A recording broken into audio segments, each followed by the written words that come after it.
collars, ties, plaid, dress shirts, and skirts. Chapel. For any of you who went to private school, these words are too familiar.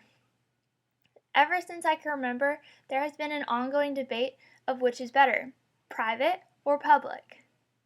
Some differences between public and private schools are obvious, but there is one difference that cannot be ignored: money. Public schools will never charge tuition. Our next step is to determine why parents choose to pay for school instead of having their kids go for free. Now, these reasons can vary in many different ways, and this is something I want to discuss. Obviously, not every family can afford private school. So my real question is, if we were living in an ideal world where everyone had money, would everyone choose to go to private school, or is public still better than private? In my opinion, private school is better than public because of the flexibility that they have to create their own curriculums and the learning atmosphere that pushes students to succeed. First, let's talk about funding. Public schools are dependent on local, state, and government funds. Private schools are supported primarily by tuition payments, grants, and charitable donations. The average cost of private high schools in Texas this past year is $9,274. This is a lot of money.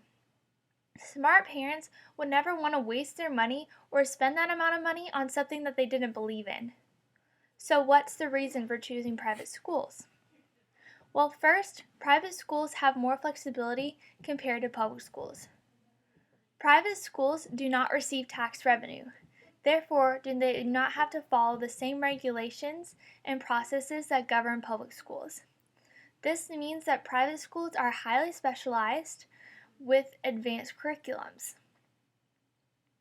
For example, many schools teach Latin and focus on classical literature that wouldn't be focused on in public school. Latin in particular builds a strong foundation for language because Latin words form roots of 60% of our English words. Also, Latin translation is excellent training in logical and methodical thinking.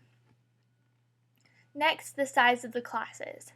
Typically, the size of private school classes are very small, with an average of about 12 students in a class at a time. So much can be accomplished with this amount of students. An ongoing debate is that the curriculums, especially in AP classes in public school, can compete with private school curriculums. We can always debate which school curriculum is better, but I believe the real discussion comes down to the type of learning atmosphere which will either cause students to succeed or fail. Private schools have an atmosphere that is great for learning. Michael Godsey wrote an article for The Atlantic, an upstanding news website.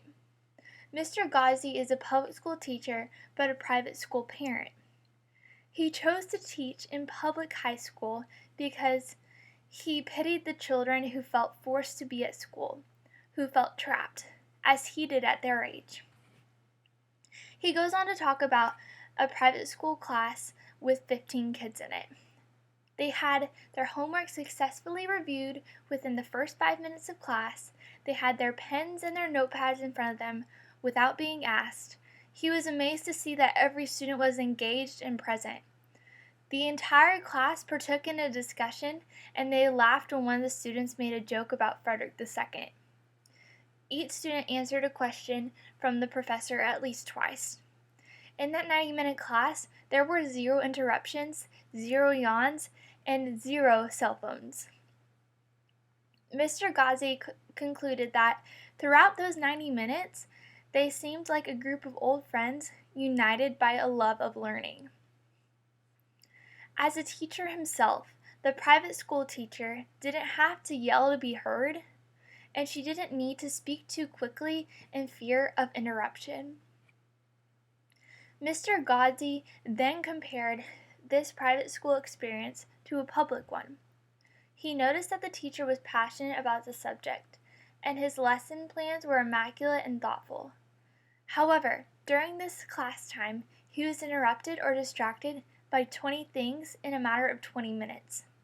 A few of these being a pencil being sharpened, a paper bag being crumpled and tossed, irrelevant jokes and side conversations, tardy students, etc. It was so bad that the teacher probably thought that he was talking to himself. Mr. Godsey elaborated that these kids aren't malicious or mean. They just want to be cool. And this, by default, is the opposite of being intrinsically stoked or pumped about learning. He says that no matter how diligently he teaches them about the appropriate time to sharpen a pencil, there will still be this culture of coolness, the norm of disengagement. In private school, he found that personal engagement was the new cool, and any interruption was not only going to annoy the teacher, but the students as well. Because public schools students are so unruly, the major concern for public school teachers are how to teach the kids, not what to teach the kids. Because of the smaller class sizes and the atmosphere that private school classes hold, this isn't a problem. Private school students are able to focus on the subject because they want to learn and because of the atmosphere around them. The classes and conversations that happen are without distraction, which means that the students are able to learn more. In private school, students are pushed with the desire to succeed. In conclusion, students in public school can definitely succeed, but they will need to be able to push themselves harder to learn than they would have to in private school. I believe that private schools has the necessary curriculum and atmosphere that pushes students to succeed.